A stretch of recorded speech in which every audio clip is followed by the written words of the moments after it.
to be signing a very important deal today. It's Doge, and I'm going to ask Elon to tell you a little bit about it and some of the things that we found, which is shocking.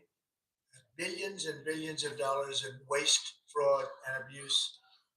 And I think it's very important. And that's one of the reasons I got elected. I said, we're going to do that. Nobody had any idea it was that bad, that sick, and that corrupt. And it seems hard to believe that judges want to try and stop us from looking for corruption, especially when we found hundreds of millions of dollars worth, much more than that, in just a short period of time. We want to weed out the corruption. And it seems hard to believe that a judge could say, we don't want you to do that. So maybe we have to look at the judges because that's a very serious, I think it's a very serious violation. Uh, I'll ask Elon Musk to say a few words and we'll take some questions. Elon, go ahead. Sure. So the at a high level, you say, what is the goal of Doge and I think a significant part of this of presidency is to restore democracy. This may seem like, well, aren't we in a democracy? Well, if you don't have a feedback loop, FAX would have to if you sorry, so tell you gravitas can be difficult sometimes. If if there's not a good feedback loop from the people to the government, and if you have rule of the bureaucrat, if the bureaucracy is in charge, and then what meaning does democracy actually have? If the people cannot vote and have their will be decided by their elected representatives in the form of the president and the Senate and the House, then we don't live in a democracy. We live in a bureaucracy. So it's incredibly important that we close that feedback loop, we fix that feedback loop, and that the public's elected representatives, the president, the House, and the Senate, decide what happens, as opposed to a large unelected bureaucracy. This is not to say that there are good people who are in the federal bureaucracy, but you can't have an autonomous federal bureaucracy. You have to have one that is responsive to the people. That's the whole point of a democracy. And if you looked at if you asked looked at the founders today and said, what do you think of the way things have turned out? Well, we have this unelected, fourth unconstitutional branch of government, which is the bureaucracy, which has, in a lot of ways, currently more power than any elected representative. And this is not something that people want, and it does not match the will of the people. So it's just something we've got to fix. And we've also got to address the deficit. So we've got a $2 trillion deficit, and if we don't do something about this deficit, the country's going bankrupt. I mean, it's really astounding that the interest payments alone on the national debt exceed the Defense Department budget, which is shocking because we spend a lot of money on defense, but and if that just keeps going, we're essentially going to bankrupt the country. So what I really want to say is, like, it's not optional for us to reduce the federal expenses. It's essential. It's essential for America to remain solvent as a country, and it's essential for America to have the resources necessary to provide things to its citizens and not simply be servicing vast amounts of debt. And also, could you mention some of the things that your team has found, some of the crazy numbers, including the woman that walked away with about 30 million, right, etc.? Well, we do find it sort of rather odd that there are quite a few people in the bureaucracy who have ostensibly a salary of a few $100,000, but somehow manage to accrue tens of millions of dollars in net worth while they are in that position, which is, what happened to USAID. We're just curious as to where it came from. Maybe they're very good at investing, in which case we should take their investment advice, perhaps. But there seems to be mysteriously they get wealthy. We don't know why. Where does it come from?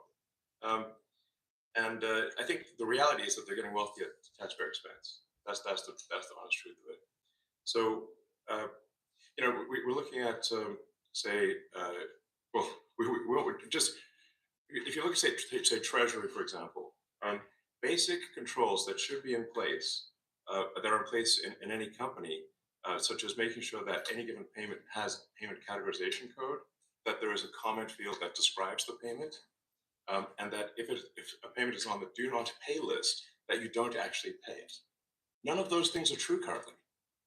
So the reason that departments can't pass audits is because the payments don't have a categorization code. It's like just a massive number of blank checks just flying out the building. So you can't reconcile blank checks.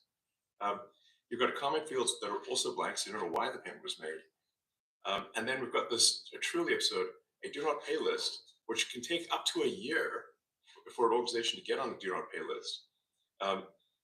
And this, we're talking about terrorist organizations, we're talking about known fraudsters, known aspects of waste, known things that do not match any congressional appropriation. It can take up to a year to get on the list. And even once on the list is not used. It's mind-blowing. So what we're talking about here, we're really just talking about adding common sense controls that should be present, that haven't been present. So they say, like, well, how could such a thing arise? That seems crazy. When you understand that really everything is geared towards complaint minimization, so then you understand the motivations. So if people receive money, they don't complain, obviously.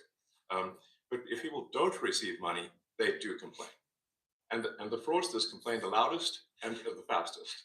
So then when you understand that, then it makes sense. Oh, that's why everything just, they approve all the payments at Treasury. Because if you approve all the payments, you don't get complaints. But now we're saying that, no, actually, we are going to complain. If money is spent badly, if your taxpayer dollars are not spent in a sensible and frugal manner, then that's not okay. Your tax dollars need to be spent wisely on things that matter to the people. I mean, these things, like, it's just common sense. It's not. Boy, Elon Musk. It's not draconian or radical. I think it's really just saying, let's look at each of these expenditures and say, is this actually in the best interest of people? And if it is, it's approved. If it's not, we should think about it. So, there's crazy things like just cursory examination of Social Security. We've got people in there that are 150 years old. Now, do you know anyone who's 150? I don't. Okay. They should be on the Guinness Book of World Records. They're missing out. So, that's a case where, like, I think they're probably dead. It's my guess. Or they should be very famous, one of the two. And then there's a whole bunch of Social Security payments where there's no identifying information. Well, why is there no identifying information? Obviously, we want to make sure that people who deserve to receive Social Security do receive it, and that they receive it quickly and accurately.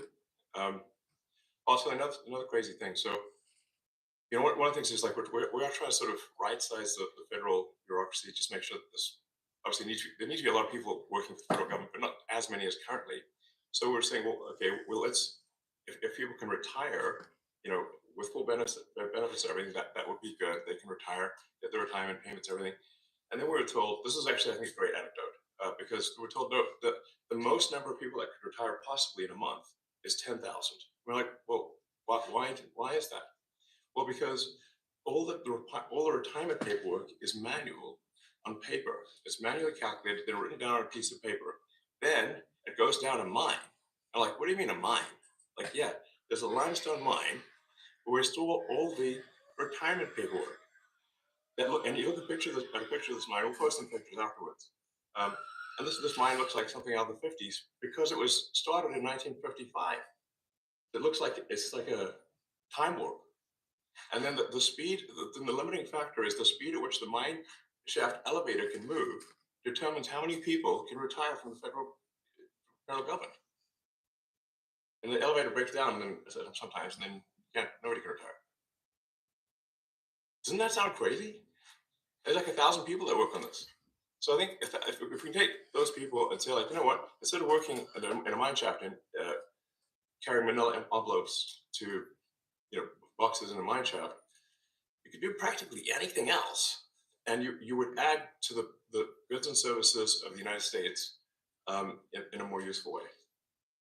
So anyway, so I think, that's an example. At a high level, if you say, like, how do we increase prosperity? Is we get people to shift from roles that are low to negative productivity to high productivity roles. And so you increase the total output of goods and services, which means that there's a higher standard of living available for everyone. That's the actual goal.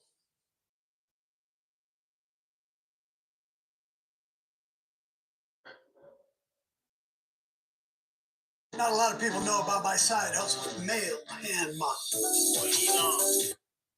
Boy Elon. Boy Elon. Elon. My little man Elon Musk. Yes. Yes. Yes. Yes. Yes.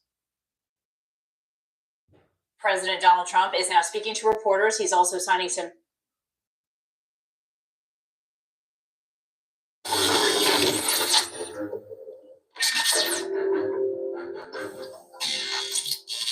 I got Blue Da Vinci online. What's up, Blue? What's going on, big dog? I'm gonna go right to the heart because I know you're a busy man and I got shit to do too. This is how we gonna start this shit. Now everything is in the uproar thanks to 50 Cent. Right. And now so we have multiple things going on at one time. One, there's the argument that, well, 50 Cent knew about all these things that he's trying to expose now, but yet he still chose to do business with Tammy and Meech, irregardless to what he knew.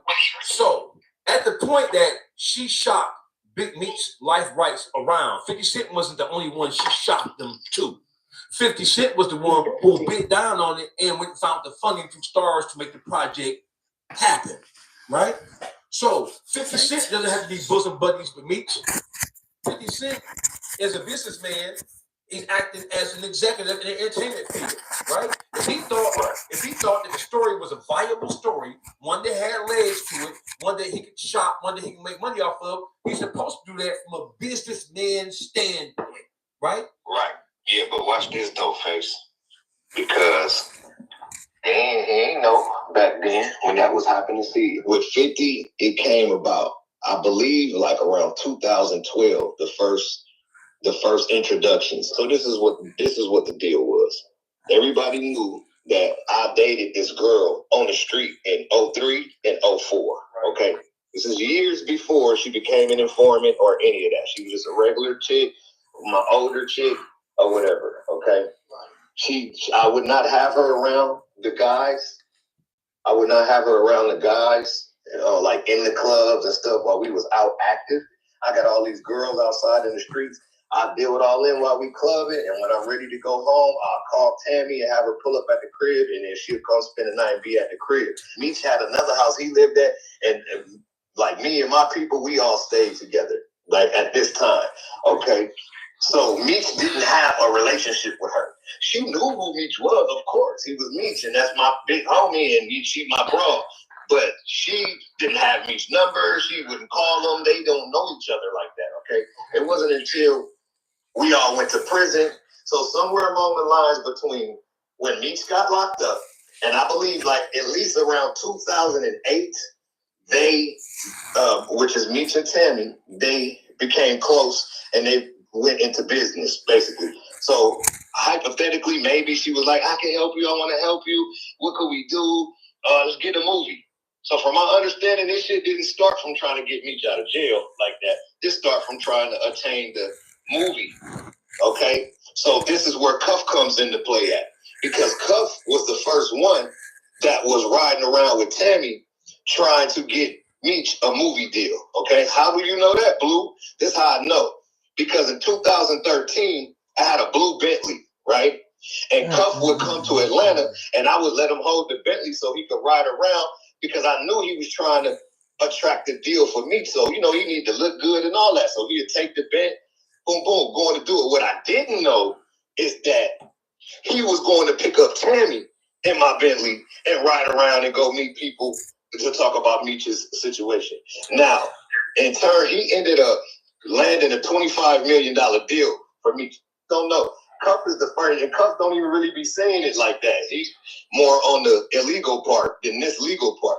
So Cuff had, I believe it's MC Hammer's brother, okay? And look this guy up. he secured through him a $25 million for Meech's project. It was the first money that I ever seen come to the table for Meech's project. Okay.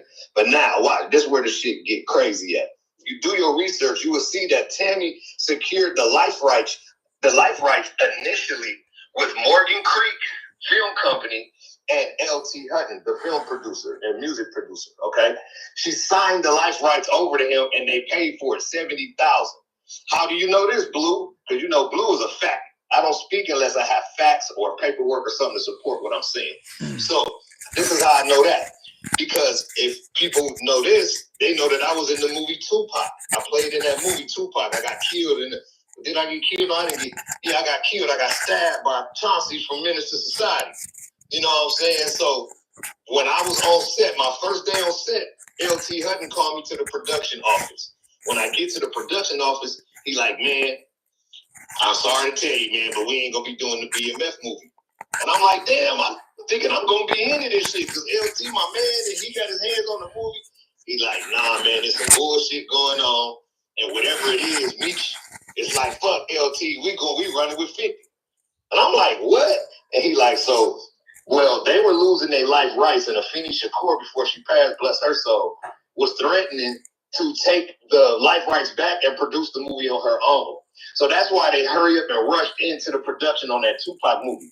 Like, didn't even know that the movie was getting filmed. And one day, they just started saying, oh, we filming a Tupac movie. And then it just came out. It happened real quick because they had to rush it.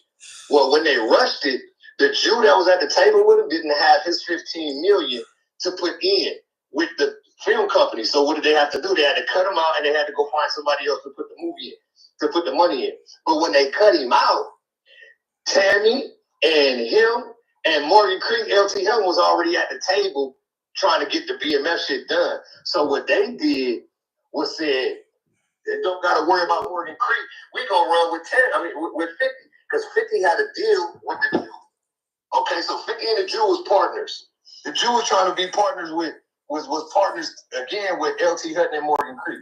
Once LT Hutton and Morgan Creek cut the Jew out of Tupac, the Jew and Tammy figured they're gonna just take the shit to 50. How could they take it to 50 without it being illegal? Okay, because they had already sold the life right. Okay, this is how. Meech them motherfucking called and threatened. If LT got a problem, tell him get at me. He did one of them moves. So LT was like, bro, I ain't even with none of that shit. It's 1,000 gangsters I could do movies on, bro. I'm just leaving that shit alone. I'm telling you, we ain't doing a movie no more. So now you got Tammy, the Jew, and 50, and they got their hands on the movie. But when it started going official, I was with Birdman. I think it was like 2017 or 2018. Because it was after me and Meech stopped talking, and I was with Birdman. Hit that like button. Hit that like button. Birdman. And I seen the shit come it's on. Blue Dimension talking about Big Meech. Had the movie, and I did a post.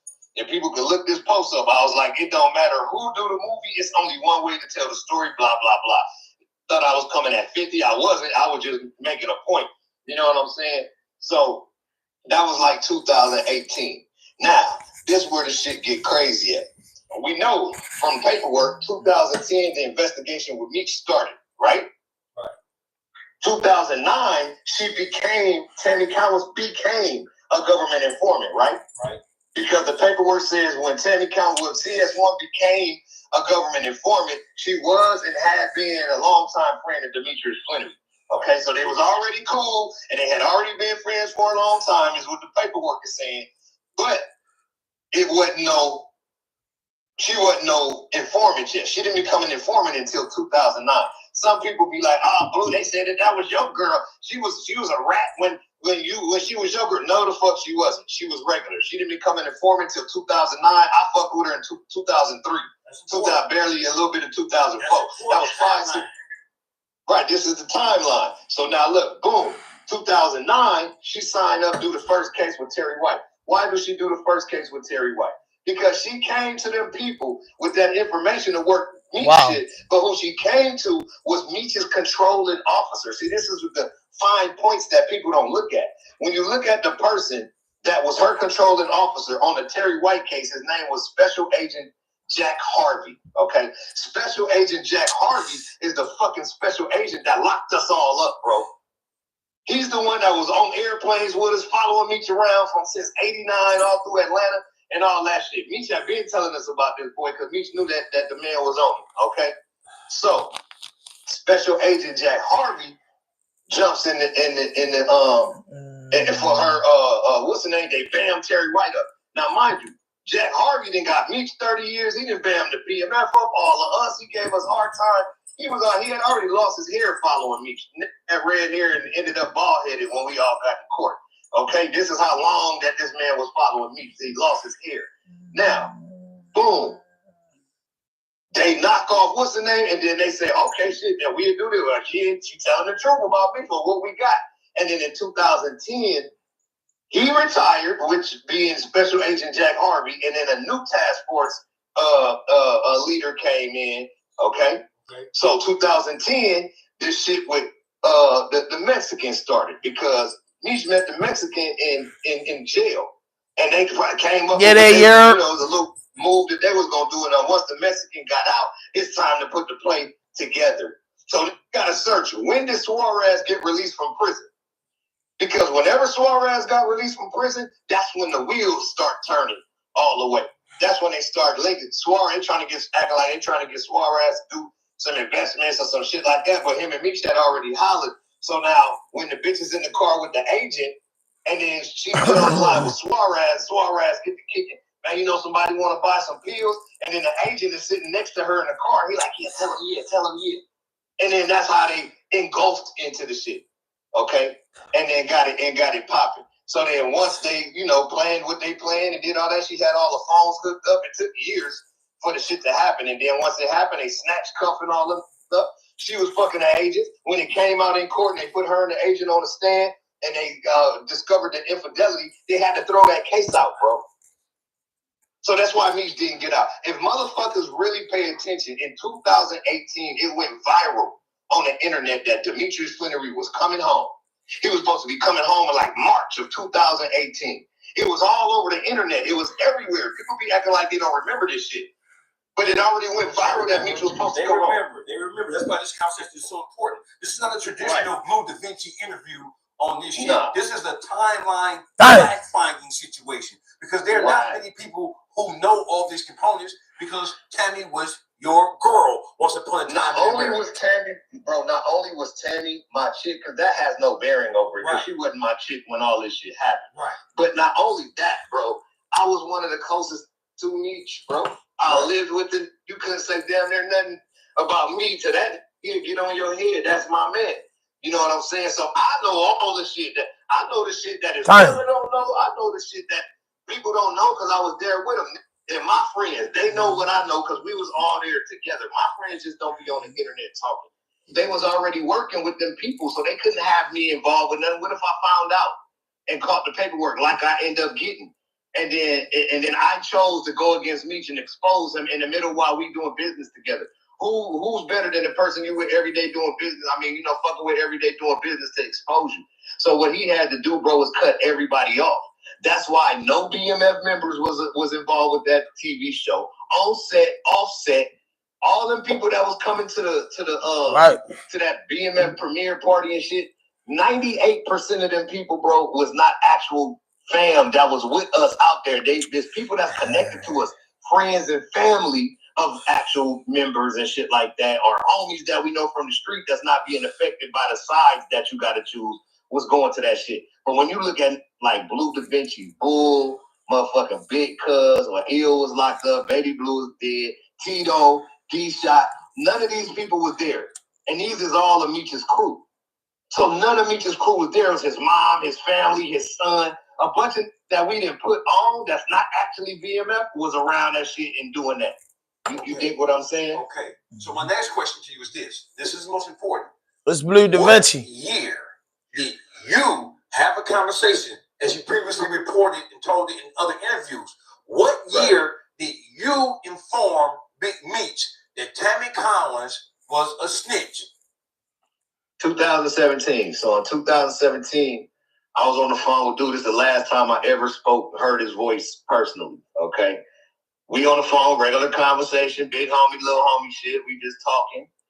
And I had my man Tone with me. over there. Another dude, he from New York, he from BMF too. And he was like, man, ask me what's up with the TV show shit. And I was like, oh yeah, bro, what's up with that TV show shit? He like, oh, we doing it.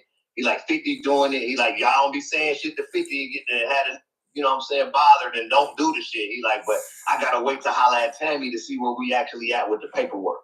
And when he's mentioned her name, see, I had been talking to him and I had the paperwork, but he was on a jail phone for a long time, so I wasn't mentioning nothing. You feel me? He didn't have no private phone, so hey, he was on a regular jail phone that's being recorded, so I wouldn't bring none of this shit up. But when he mentioned her name, I automatically just was like, bro, you ain't heard what's going on with her, but she got your name fucked up in all this paperwork. And he was like, man, I heard some shit, but whatever it is, it ain't got shit to do with me. Stop right there. Stop right there. Right there. Right there. Right. So when you asked him what's up with the movie / series, whatever when it become, he told you, yeah, we doing it, 50 doing it. Y'all don't Listen, I gotta do it. Yes, yes, yes, yes, yes, yes.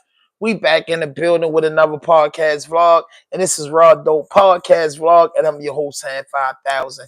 And like I said, man, I've been slacking, so I had to tap in. So you seen the headline? We open up with you know, Donald Trump and Elon Musk. I had to give you that news flash. Then we jump straight into the big meat story. This is Blue Da Vinci interview that he did with Ray Report, and it's crazy. This big me situation is crazy. Tammy Corns, Cuffy, Blue Da Vinci. This is a big merry-go-round. You know what I'm saying? It's crazy spinoff. And we got the boy Kanye West on the chopping block. New allegations brought up against Diddy. And man, that's what I got for y'all right now, man. We gonna finish listening to this Blue Da Vinci interview.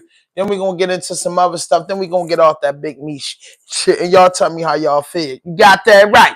Yes.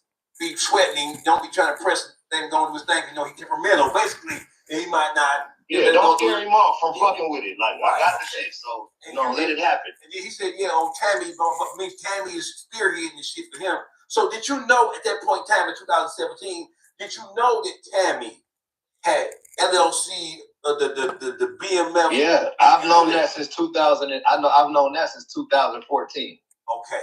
That she owned the company, that she worked for him, that she owned the life rights, that she was shopping the deal. I remember, I'm in the streets. I'm seeing everybody and talking to everybody. So yes, I knew everything, bro. Okay, so when I was talking to him, I knew he had work. I knew everything already. I just was, you know, me, it's chestnut checkers. I'm trying to play the shit, see how the shit playing out, see what's really going on. But I ain't finna go. I want to have all the information before I make a move, bro. What year did she launch the conspiracy with the DEA agent to bang Cuffy? What year? 2010. 2010.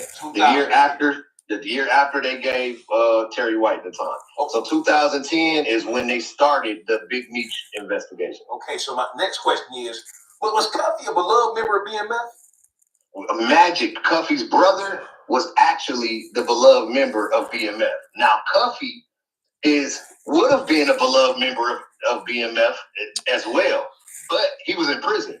So while we was on the street doing all that shit, Cuff was in jail. Or right before went to jail or whatever, Cuff got out. You see the picture with Cuff and Meech in the Rolls Royce. Right. So the Rolls Royce it was 2004, okay? Because that's when he had that Rolls Royce down here in Miami. 2004, Cuff was out, okay? I don't know exactly what year he got out, but I know in 2004 he was around us. And of course, he's going to be considered to be BMF. Was he claiming BMF? No. I've never seen Cuff in my life say he's from BMF, ever. Ever, ever, ever. I don't think he'll say that shit to you. Okay, but in consideration, he's one of the first when Meech came up that was involved with getting that paper together. Time. You know what I'm saying? Or helping me, or you doing whatever he did to bring that money to the table. Okay? So in all consideration, at the end of the day, yes, he would be considered to be BMF. But you got to remember something. BMF was never something that was supposed to be marketed. It's not supposed to be an urban household name. BMF was a fucking an illegal situation, okay?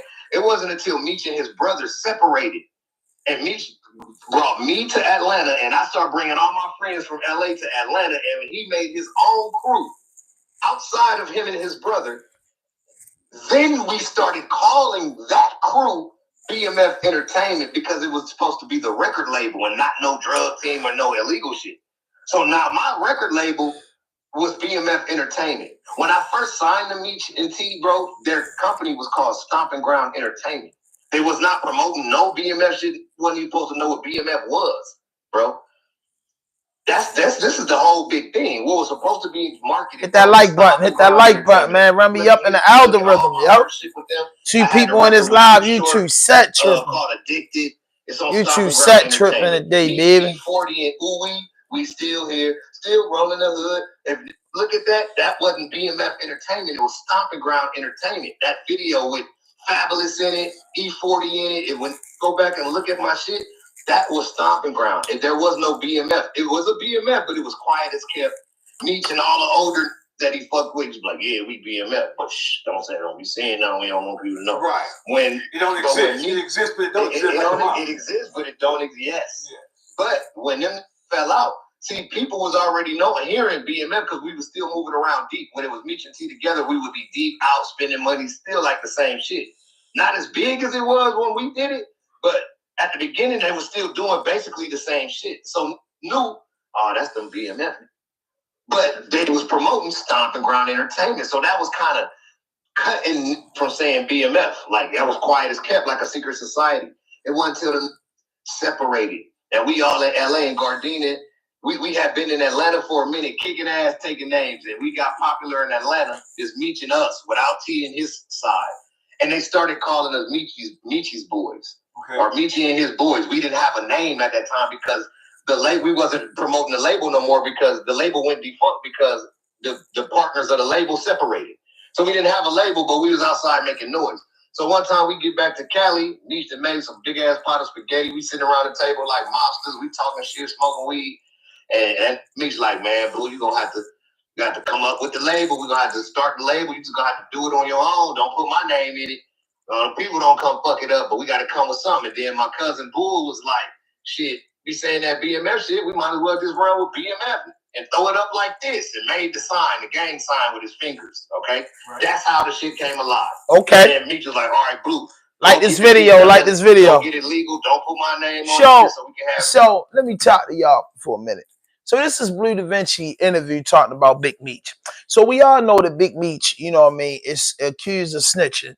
So all of this shit is coming to the internet. And one of my biggest sayings in the podcast world, since I started my podcast and started vlogging in my channel, I say no fuck shit, no fake shit, no foolishness.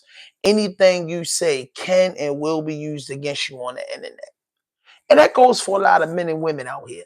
A lot of people out here want to act like, you know, this, want to act like that, want to say this, want to say that, want to be tough and want to do all this and that. But I say this to say this.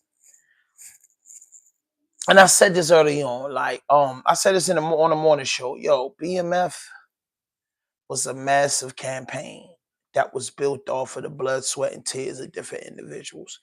Meech was a legendary drug dealer, and not saying selling drugs is right at all, not promoting it at all, but Meech was legendary. Meech caught 30 years.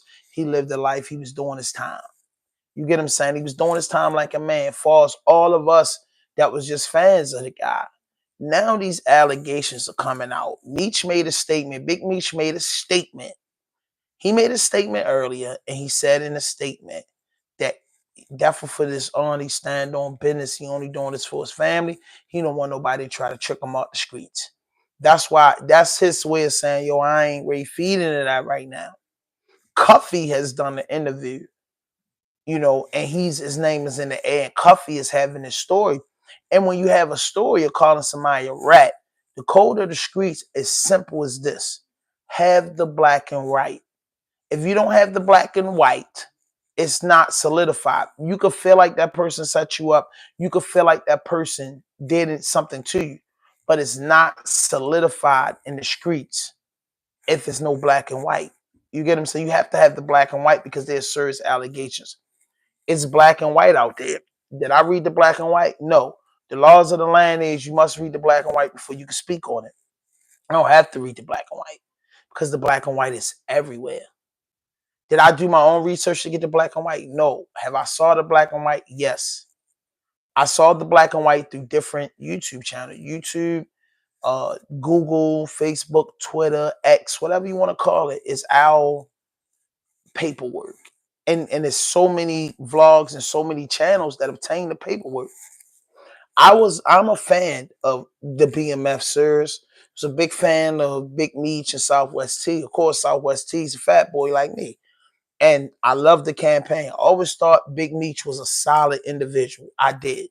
I thought he did his time like a man. And then, he got blessed like him and his brother along the way to be free early. I had a homeboy doing 25 years and he ain't home yet. You know what I'm saying? But Meech came home and these snitching allegations is crazy. And what you got to understand is that was these, these allegations, this has been going on for years with Meech. This is date back to 2010, 15 years ago that Meech did this, right? You know what I mean? Yes, sir. I appreciate that. Hit that like button, man. Donate to the channel. Any love you're showing me, I appreciate you when you hit that like button. But hey, you're giving me a hug, boy. You goddamn it, you hit that goddamn like button. You donate to that Cash App. That's even better. But back to what I was saying. So, Meech had a big name for himself. Why did his friends go and do this? I don't know. I had false, people, try to put bad bones out on me. I got my name cleared because that's what men do. Men get their name cleared quick. Meech, if Meech never did this, he'll show his paperwork. If Meech's name is in this man Cuffy paperwork, it's not a joke in that. That is out there. Meech has the answer for this. And the most thing that most people, you're gonna have people that's gonna love Meech and still deal with Meech. And you want the people that's gonna fall back and stay away from Meech. That's the way it go. But next we got the boy Kanye West. Kanye West. Kanye West. Kanye West. The boy Kanye Tutter. The boy Kanye Tutter. One of my favorite people. I am a huge Kanye West fan. Anybody know me knows that I'm a Kanye West fan. Okay? Kanye West is doing business and helping, showing love to an artist from Baltimore by the name of Young Moose. Y'all go Google that. Kanye West and Young Moose, they got a record together. Tell me if you like the record or not. But Kanye West website has been taken down by Shopify. Elon Musk, along with a bunch of other people, is wearing "Fuck You Kanye West" shirts. Excuse my language. Kanye West put the Nazi sign on a t-shirt and put it out for sale. Yes, he did, which is some ignorant shit. Me being a fan of Kanye West and me loving Kanye West and being a big fan of the music, the production, and just a big fan of him overall. When somebody do some fuck shit or some fake shit and foolish shit, I call that shit out. You know what I mean? The sign is horrifying. Kanye has a great mind. The sign is horrifying. He didn't try to hide it. He didn't do this. He put this out. And it's causing Kanye is having, they saying deals with a bunch of stuff. And I was just debating with my cousin on Facebook. I said, Kanye moves are very calculated. Kanye's rich as fuck. People are tired of him. The Jewish community wants his voice shut up for all.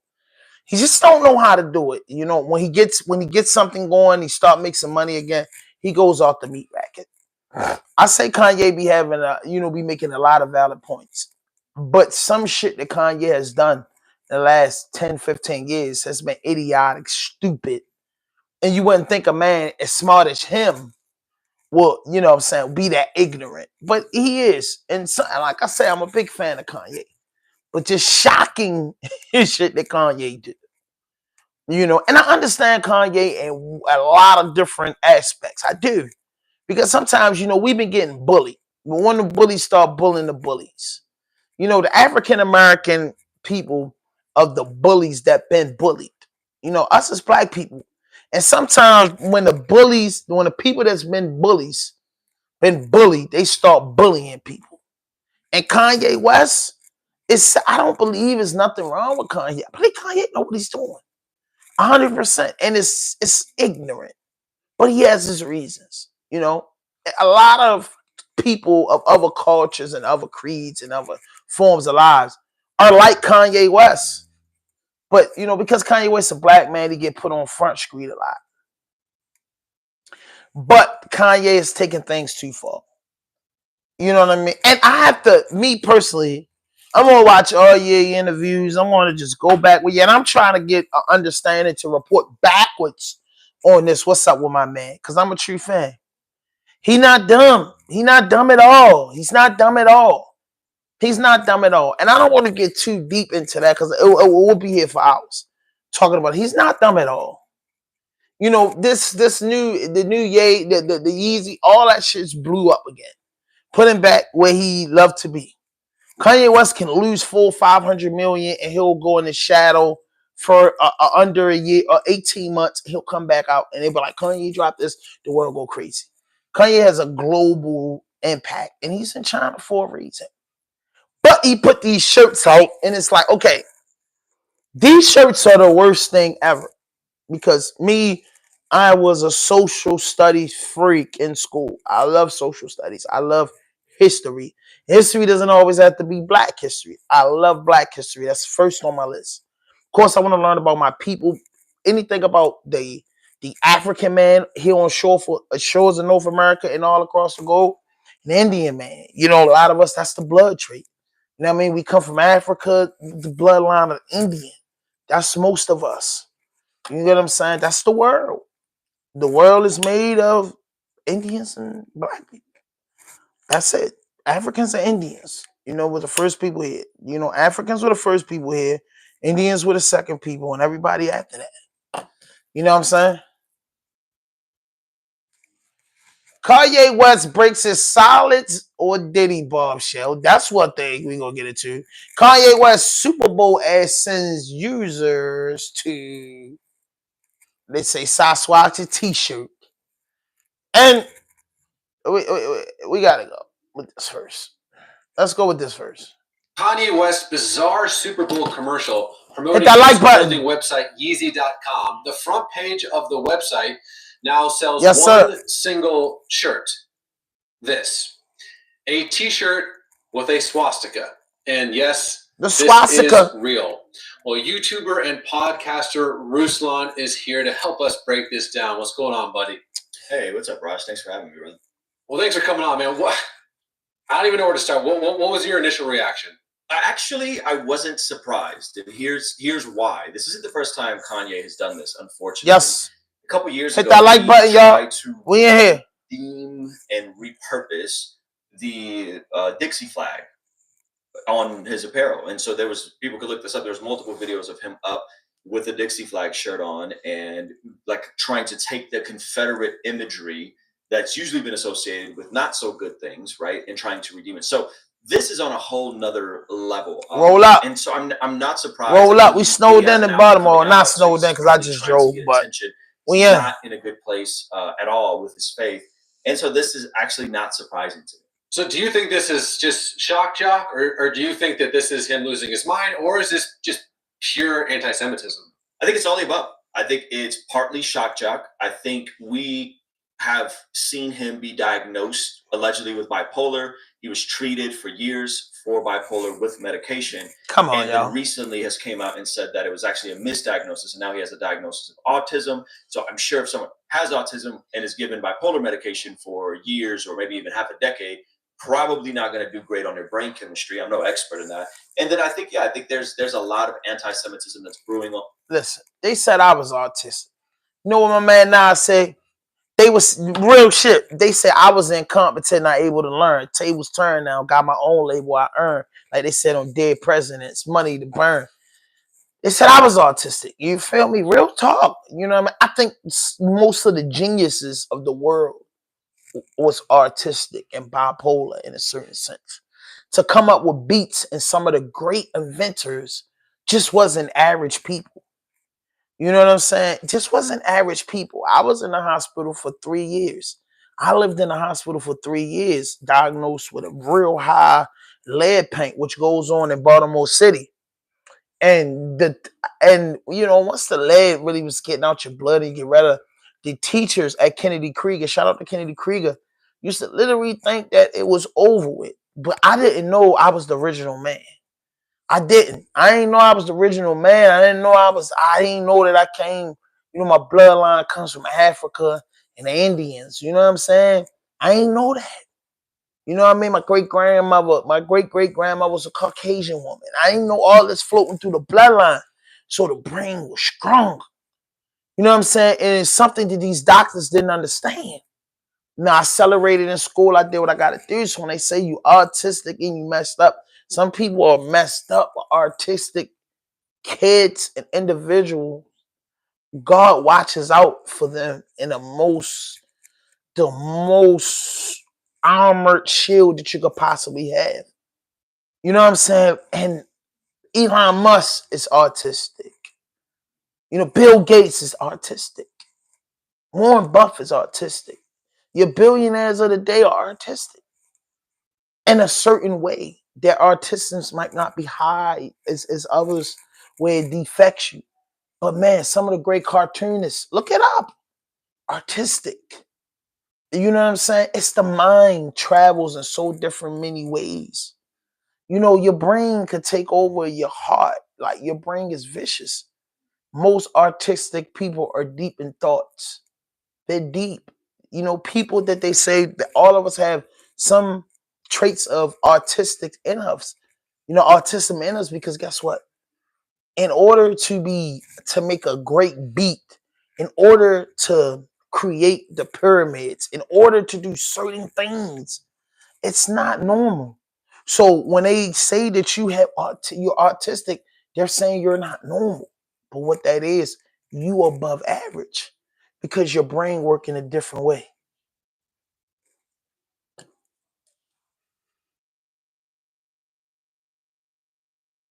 Oh, well, isn't this interesting? Because you was judging me, didn't give me no chance. We the same.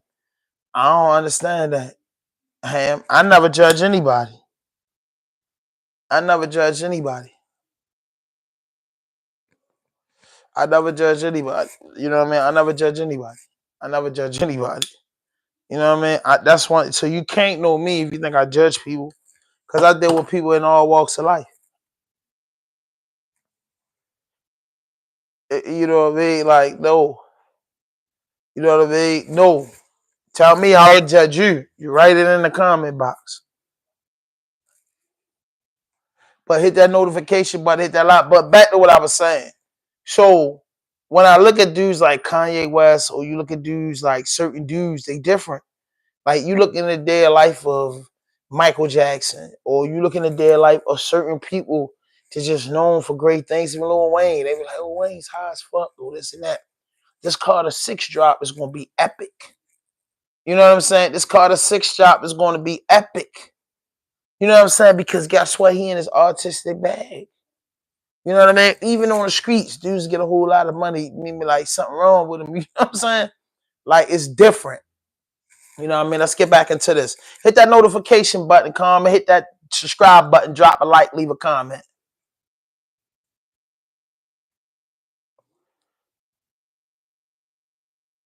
When you was on my podcast, that's a lie. You must be talking about Kenny. I think it's everything that you just mentioned. A lot of us are just so sad because I feel like a few years ago we were like, oh my gosh, Kanye got saved and Kanye's making this really incredible Christian music. Oh man, this is amazing. Oh, listen.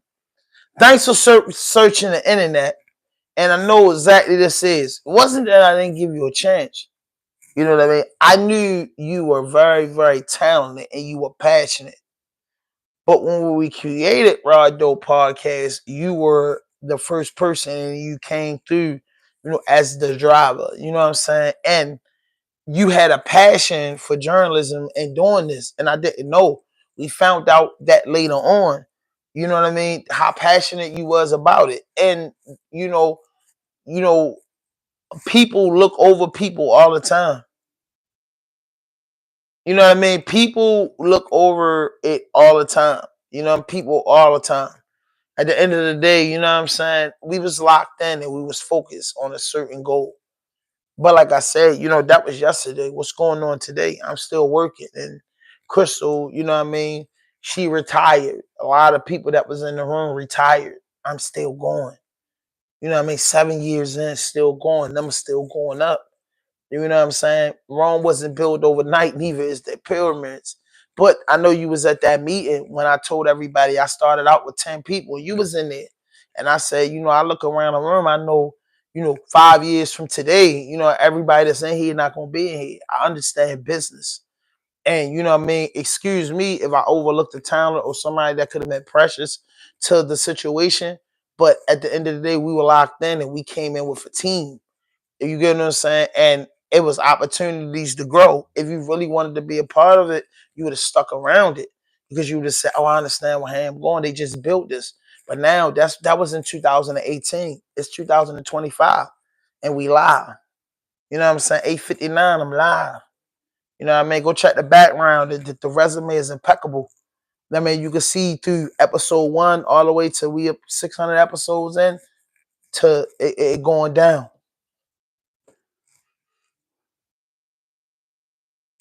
Well, you know what I mean? I knew you was on business from the way the things that you talk. You know what I mean? And when the opportunity came to you, you folded. Well, you know what I mean? What's up now?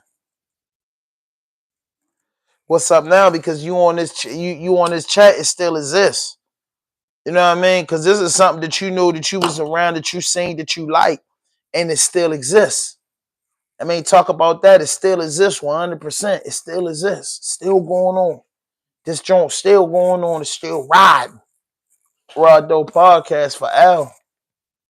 Let's get back into my man Kanye West. And then to go from that to this, and as you know, someone who's done lots of hip hop stuff in his day, what is your thought as like to see this fall from people kind of excited to see where he was going to? You are creating a T-shirt with a swastika. How did that happen so Hit fast? that email, Raw Dope Podcast. You know how to find I me. would say is a genuine zeal. Talk is cheap. What you about now? The late 2018. 6-7 seats I saw open. him early 2020 in person. Last time I saw him in person at a and then back then it wasn't nothing. Now look at it now. He did a massive concert with the Sunday service group, and then what happened was right after that there was the lockdowns that happened, which I don't think were good for him because his outlet, his community, the pastors that he was around were.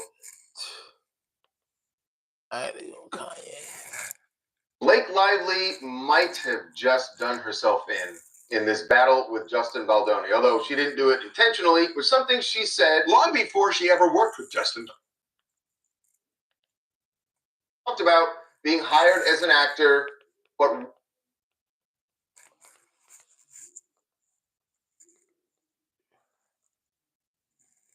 TMZ used to be my shit. There you go. Has been shut down, and apparently there is a line. Well, I'm doing this, but I really want to be right. Okay, we're gonna move on. Yes, to Kanye West, who has been shut down, and apparently there is a line for some people and some corporations, and his sale of Nazi swastika T-shirts on Yeezy.com definitely crossed that line for Shopify, which pulled out of the Yeezy business. Shopify normally handles all of their sales. Took him a day. Yeah, it took them roughly a day, but they pulled the plug.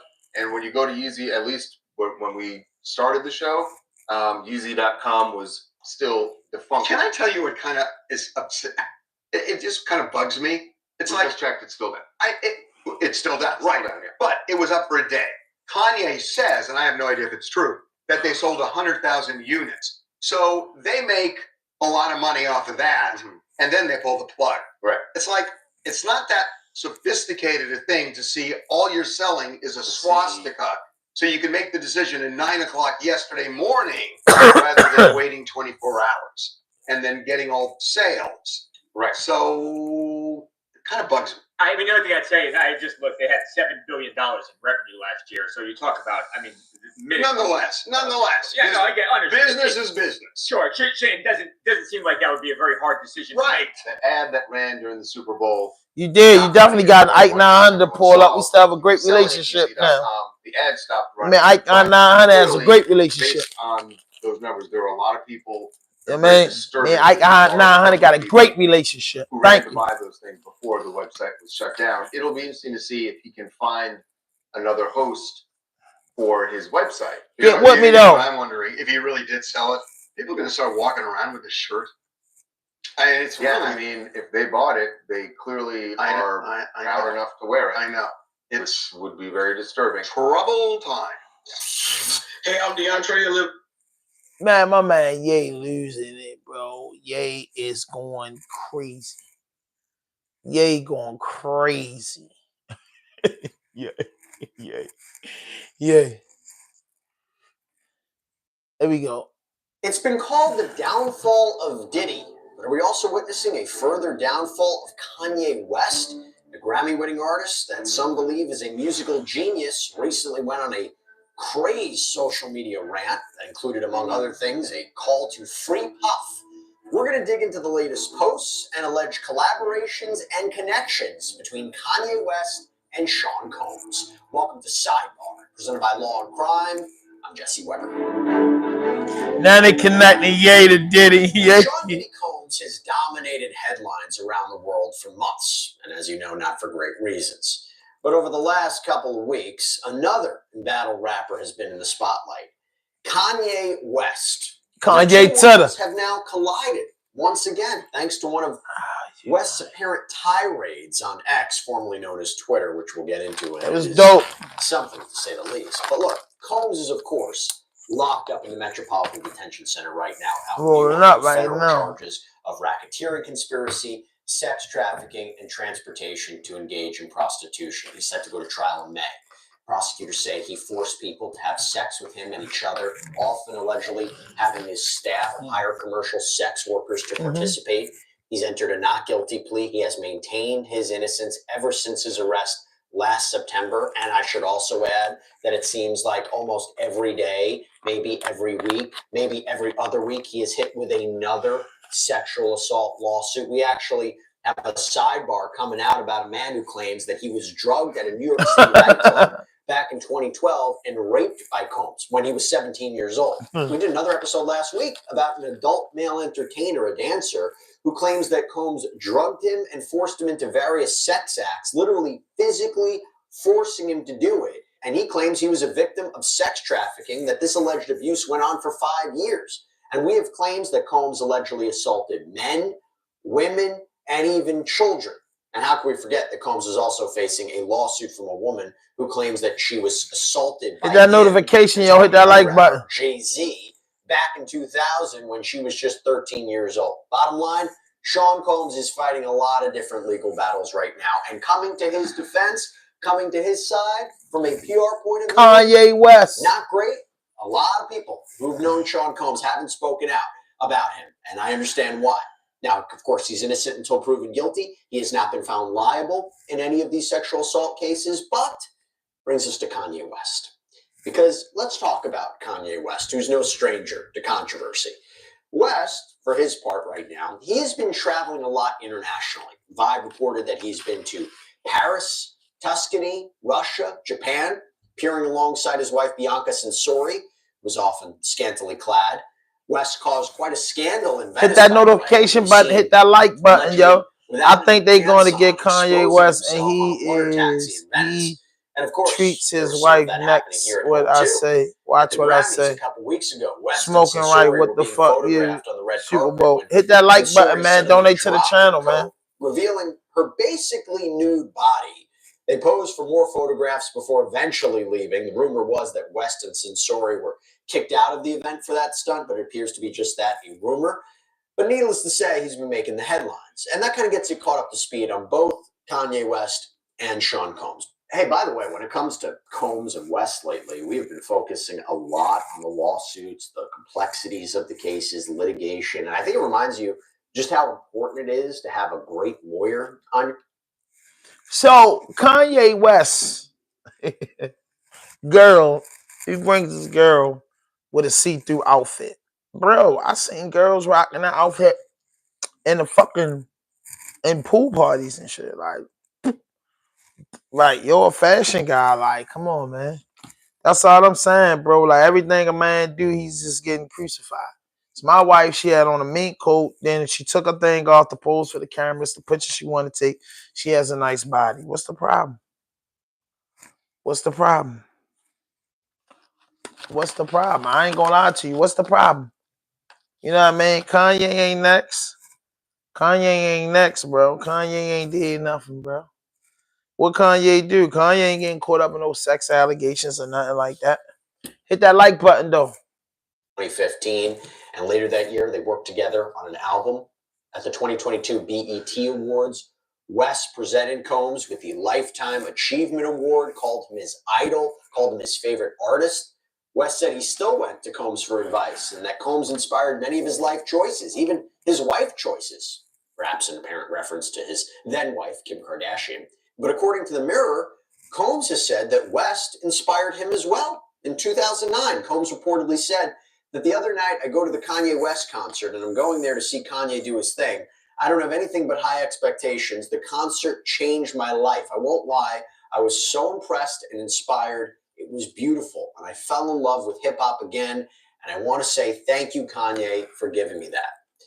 However, just a few months after West presented Combs with the Lifetime Achievement Award, the relationship seemed to sour between the two of them when Combs took issue with West's t-shirts that said, "White Lives Matter." Now, he said during an appearance on The Breakfast Club that he thought the shirts were tone deaf. He would go on to reportedly say, including on an Instagram post, that Black Lives Matter was our slogan. That wasn't our slogan to go share with nobody else. You have to be unapologetically black and love your people and love your tribe first.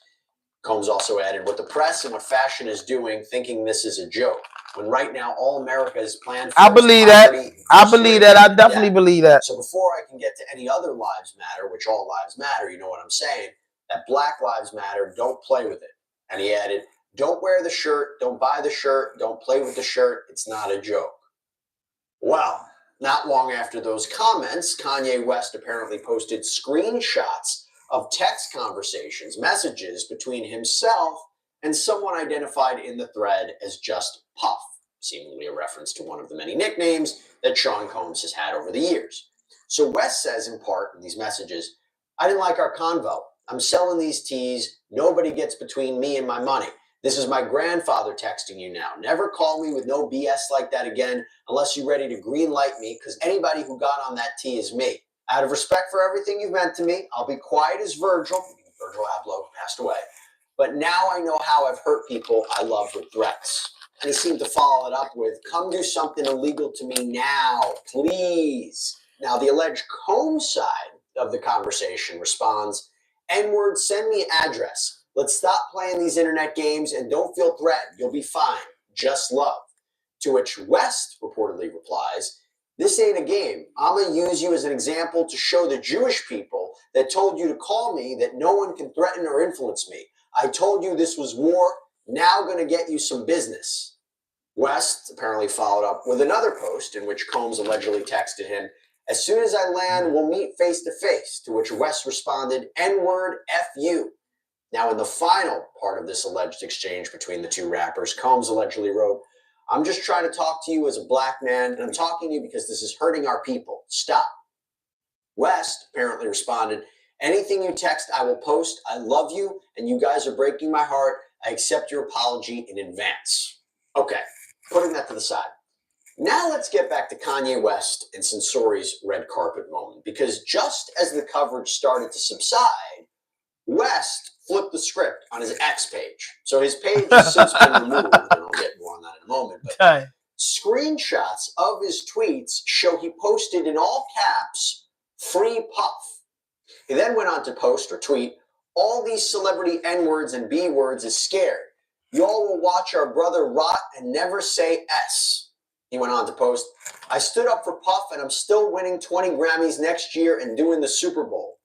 He also tweeted that, or posted that slavery is a choice, which of course got some backlash from other X-users. But West seemed to double down as his rant continued with, what you all gonna do? Cancel my sneaker deal? Cancel my record deal? Freeze my accounts? F y'all, N-word. Slavery is a choice. I am speaking my mind now. I ain't editing. S again ever. And he later tweeted, "This man gave his life to us. This is my idol. This is my hero," seemingly referencing Sean Combs.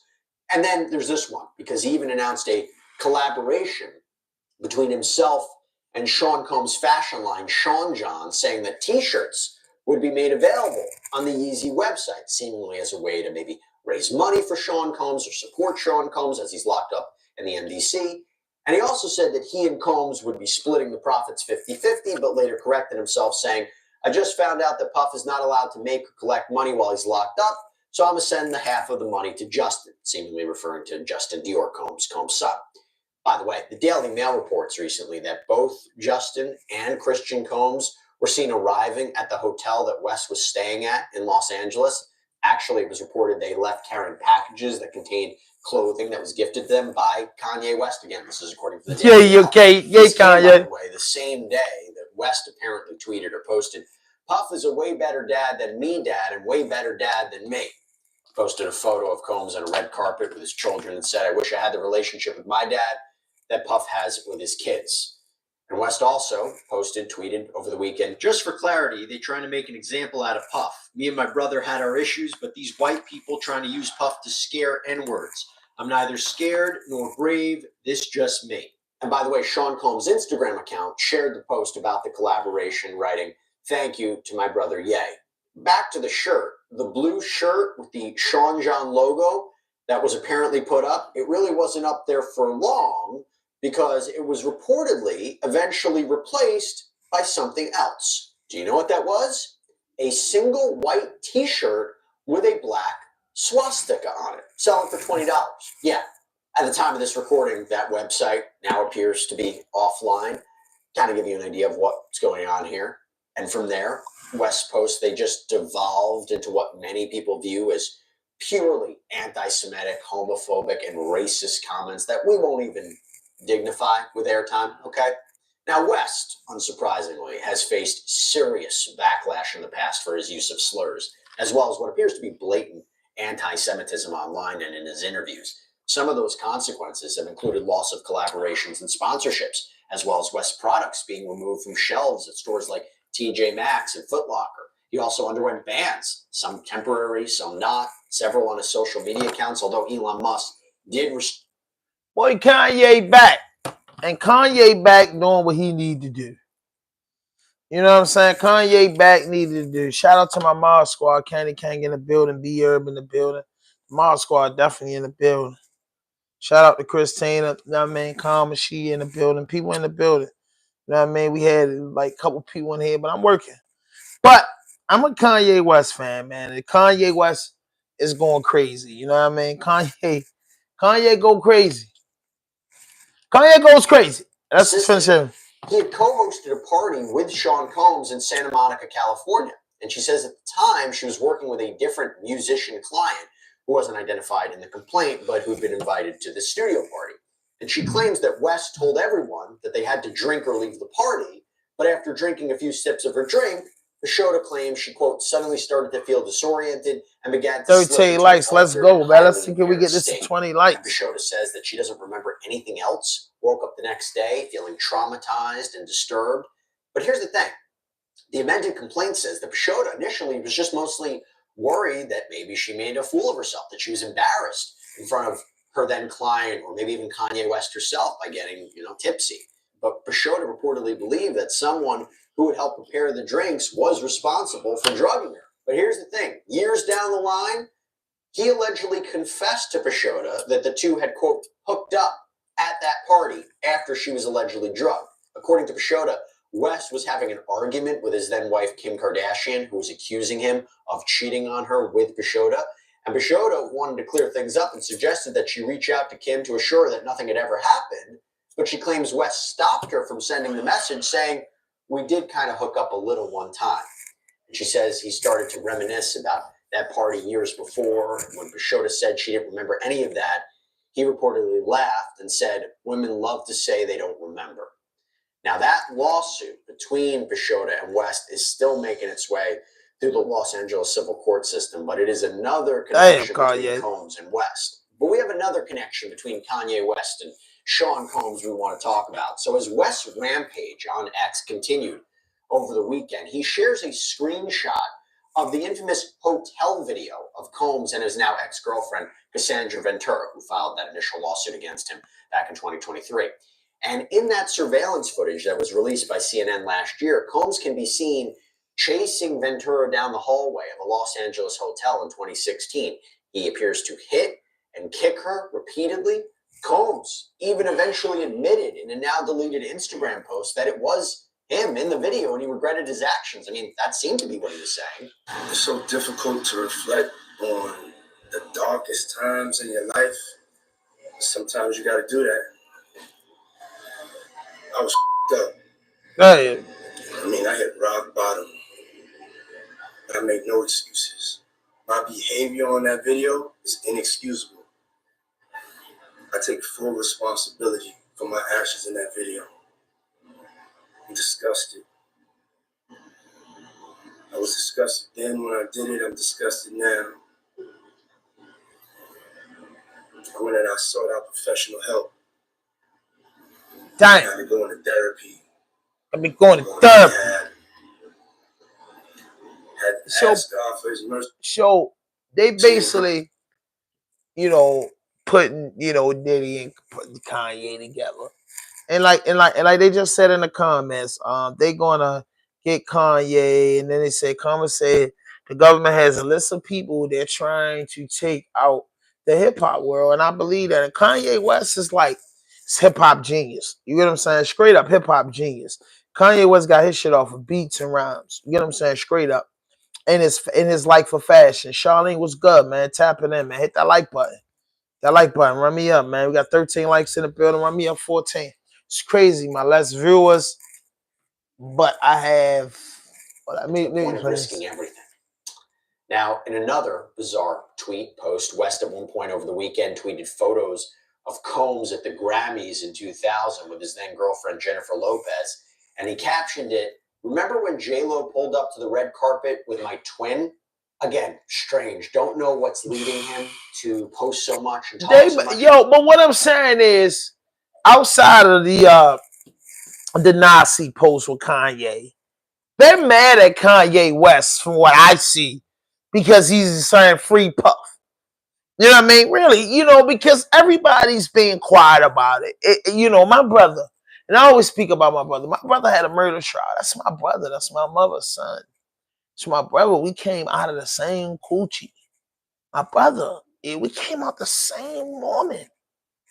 You know what I mean? He had his low, you know what I'm saying, facing the rest of his life in prison.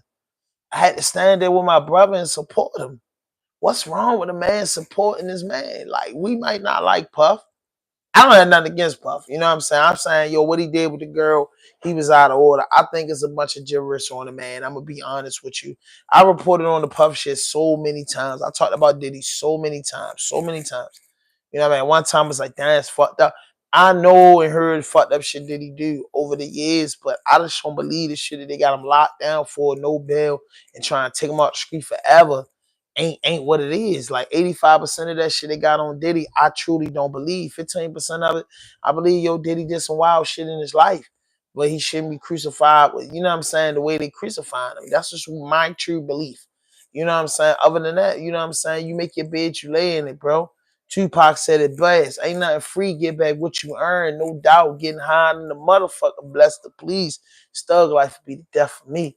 You know what I'm saying? And the industry crazy. So, you know what I mean? It's beyond our head as consumers of music and people that just love hip hop and people that just, you know what I mean, kick it with hip hop. But, you know what I mean? These boys in some serious shit. And I believe Mano said it a long time ago in an interview that the bigger you get in this business, the crazier it get. It's good to get in there and get what you gotta get. And you know what I mean? It ain't always good to just go to the super top. You know what I mean? It's good to be, you know what I mean, close to the top. You know what I mean? Eating, you know what I mean? The top is right there. You know what I mean? I can walk up there anytime I want to, but it's just too risky. You know what I'm saying? It's not the goal to stay on the bottom, but the bigger you get, the more you taking. The bigger you get, the more stupid shit you doing. That's how it is. It's bigger than hip hop. Yeah, it's bigger than hip hop. It's a culture thing. It's a control thing. It's the Willie Lynch syndrome. That's actually what it is. Sure enough.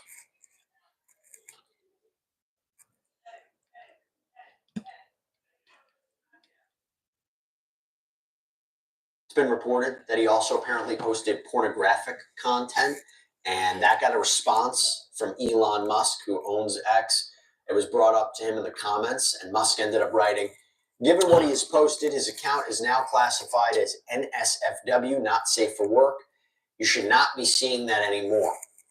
And before his account went dark, Kanye West reportedly wrote, "I'm logging out of Twitter. I appreciate Elon for allowing me to vent. It has been very cathartic to use the world as a sounding board." Still unclear if Kanye West himself deactivated the account or if X shut it down. But I actually want to circle back now to Lauren Peixota's lawsuit against Kanye West, because again, it's currently moving through the LA courts, but it was reported, and the reason I think it's relevant to bring it up again is that it was reported in the tabloids that one of the reasons West had been out of the country so much is to avoid the lawsuits that he's currently facing. No way to confirm that for sure, but given that we're talking about a whole host of litigation in the Sean Combs case and now Kanye West, let me circle back to Peixota. And by the way, there's another connection between Combs we'll get to in a second. So Peixota sued for 15 claims, 15 causes of action, including everything from breach of contract to wrongful termination, sexual harassment, unpaid wages, gender discrimination.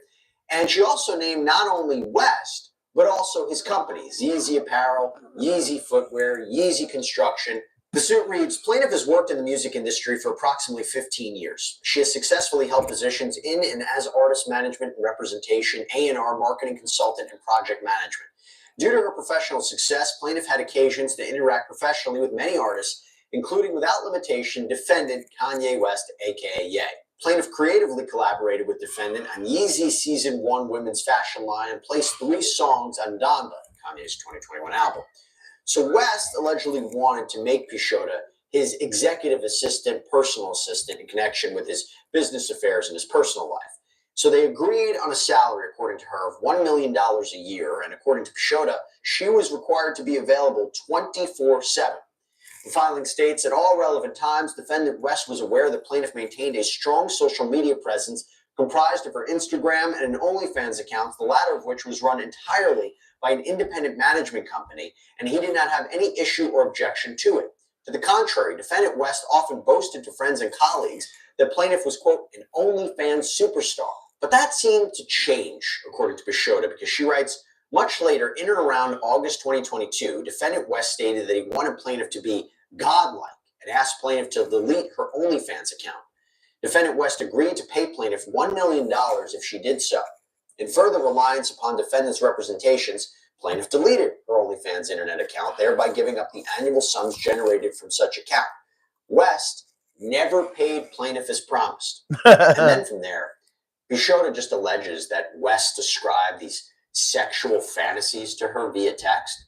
The filing includes screenshots of explicit texts and comments allegedly made by West. The document states that West asked plaintiff to get him honey, so this sexual enhancer and performance honey, and that defendant required that plaintiff always have this on hand and available, and she had to deliver it to defendant in advance of defendant's sexual encounters. By the way, that is similar to some of the allegations that have been made against Sean Combs, because investigators who searched his LA and Miami homes back in March said that they found hundreds and hundreds of bottles of baby oil and lubricant, and there had been allegations from people who worked closely with Combs, like music producer Rodney Lil Rod Jones, that Combs would force his employees to carry around drugs in fanny packs so they were always available to him. And Combs was also accused of forcing his employees to set up his so-called freak-offs, which included the lighting and the cameras, plus the procurement of sex workers and drugs. That's a main allegation in the criminal case.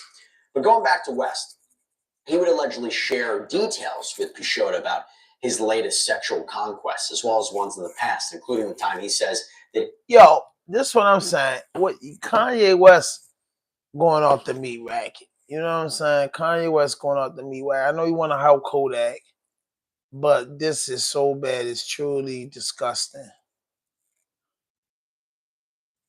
You know what I mean? Bro, just going crazy. Yeah, going crazy right now, y'all. I ain't gonna lie, bro. I gotta dig more into this. This is just new today. Might kill y'all in the morning with this shit. Online, and also for the things that he is selling on his website, Yeezy.com. This has absolutely enraged the internet, and everyone has something to say about what he has been up to lately, even though He seems happy, proud of himself, whatever. Everyone is not letting it slide, calling him out, wanting him to be held accountable, and also the NFL. And we're going to get into why. There is simply no other way to view the recent events by Kanye over the last couple of days. Kanye crazy. Wrong. And honestly, at this My man Ye going crazy, y'all. But let's get into this because the things that he's been saying online are genuinely beyond shocking, from offensive tweets that sparked outrage across the internet to even more unhinged behavior in public. Kanye is once again proving why he stays one of the most controversial figures in pop culture. And trust me, there is a lot to unpack that has unfolded in the last couple of days. Kanye has been no stranger to controversy, but just when you think he might lay low for a little while, he comes back with something even worse than before. At the Grammys, Kanye made waves when he showed up with his wife Bianca, and she revealed that she was basically not wearing any clothes under her coat. The red carpet stunt went viral, and people were speculating on whether or not Bianca was okay and if she actually liked what she was wearing around Kanye, or if she was actually not in a good situation and he was making her dress this way. Wow. Some online argued that she is a grown woman and she can make her own decisions, and her sister also posted the red carpet moment, which made people think, okay, if her family is seemingly supportive, then she must be down to wear these things too. But unfortunately, the Grammys moment wasn't the last of Kanye going viral this past week, as he continued to post and share a ton online. And yes, by he the end did. of the week, he went on a Twitter rampage that completely shocked the internet, as he posted a series of inflammatory and downright offensive tweets that had people calling for his account to be suspended again. The tweets in question, they were filled with conspiracy theories, attacks on specific groups, and even just some outright hateful rhetoric. It got to a point where even people who have defended him in the past just could not justify what he was saying. It was truly so effed up. What's even more wild is that this isn't even the first time this has happened. I mean, we all remember when Kanye was previously banned from social media for his anti-Semitic comments, multiple times actually, but clearly none of that taught him a lesson, because here we are again. The internet immediately responded with people flooding his comments and quote tweets, calling him out for spreading false information and harmful messages. Even some— I'm not gonna lie, my man Ye gone crazy, man. I ain't gonna lie, man. I gotta get up tonight and stay tapped in with this, man. But listen, man, I thank everybody for tapping in with me tonight. Hit that notification button, hit that subscribe button, drop a like, leave a comment. No fuck shit, no fake shit, no foolishness. Anything you say can and will be used against you on the internet. Raw Dope Podcast Vlog. We out.